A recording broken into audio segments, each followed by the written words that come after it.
কখনো কি ভেবে দেখেছেন মানুষ নিজের হাতে মুক্তো কিভাবে তৈরি করে? আসলে যে জলমলে মুক্তো আমরা বাজারে দেখতে পাই তার 95% ন্যাচারাল নয়। তাহলে মুক্তার জন্ম হয় কিভাবে? প্রক্রিয়াটি শুরু হয় একটি ছোট্ট ওয়েস্টারের ভিতরে।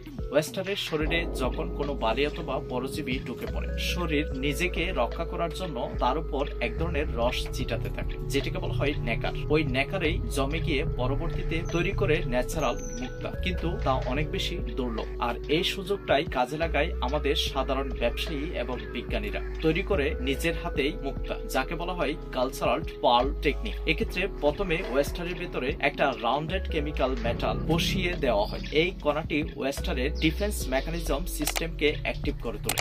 সময়ের পরিক্রমায় ওয়েস্টার সেই কণার উপর আস্তে আস্তে তার নেকার ছিটাতে থাকে। মাসের পর মাস যাওয়ার পর সেটাই পরিণত হয় দৃষ্টিনন্দন মুক্তোতে। অর্থাৎ মুক্তার জেল্লার পেছনে লুকিয়ে আছে বিজ্ঞান, ধৈর্য আর ক্ষুদ্র একটা ওয়েস্টারের বেঁচে থাকার চেষ্টা। এমন অপটিমিস্টিক ভিডিও পেতে অবশ্যই চ্যানেলটিকে সাবস্ক্রাইব করবেন। ধন্যবাদ সবাইকে।